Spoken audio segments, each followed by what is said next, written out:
comparison for thumping it and inviting my imagination to take off. Ken and Evelyn Ottaway were warmly hospitable when we visited Spyglass, their tower house home. Thank you for loaning it to me for my story. Ken gave me a shark's tooth he found on the beach, and that too took its place in a scene. Sloop Point Plantation across on the mainland was a delight to visit. James and May Graves had restored it with love and meticulous respect for the original house. It had been designated as the oldest plantation house in the state. In my novel, it has become Gull's Cove, and the people who live there bear no resemblance to the far more gracious hosts at Sloop Point. When I'm doing research for a book, I always take a great many pictures, both still and video, so I was able to recreate bits of Sloop Point for several scenes.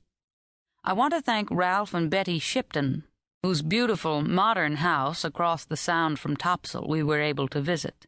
I'm especially grateful for the use of the Shiptons' elevator. I don't know what Captain Nick would have done without it.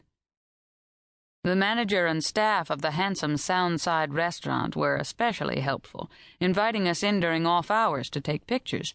Thus my characters could dine in accurate surroundings. Strangely, I feel closer to Topsail now than I did when we were there. After all, I have spent many months on the island watching my characters work out their various destinies. It will remain forever real in my memory, and as it existed in this story. Hampstead, North Carolina.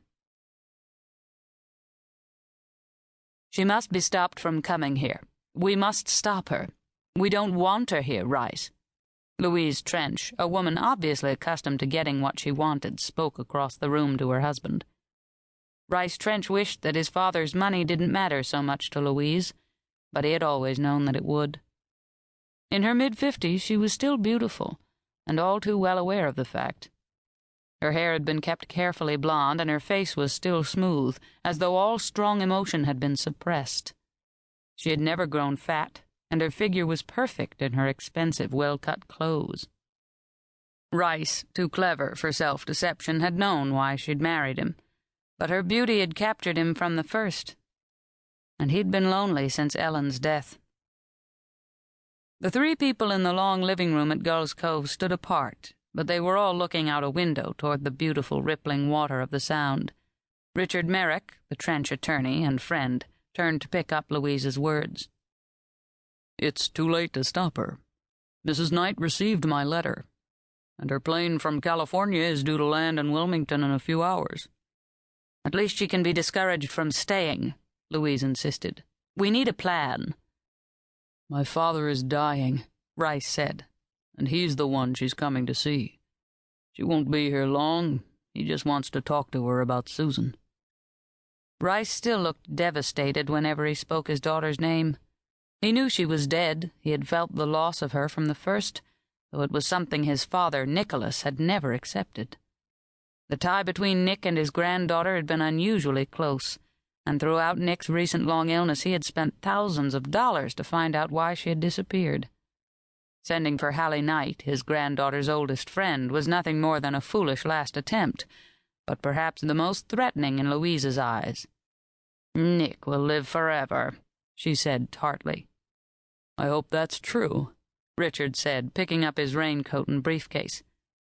"In any case, I'd better get started for the airport. I'll phone you after I've delivered Mrs. Knight to the island." Rice was aware of the look in his wife's eyes, the way she smiled at Richard.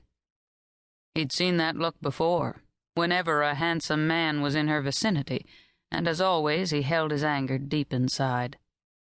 Louise couldn't help the way she was. She needed to be admired, but he knew she would never leave him as long as she had the lure of his father's inheritance, his father's money. Richard paused on his way to the door. "There may be nothing to worry about. She may not accept Nick's terms." "How did she sound on the phone when she called in answer to your letter?" Louise asked. "Curious, puzzled, nothing more. I had the feeling that she was distracted by some difficult private matter. She's only coming because of her friendship with Susan." "If you play your cards right, Richard, you can scare her off. Why, that awful house Nick lives in should be enough to do the trick." Louise shuddered.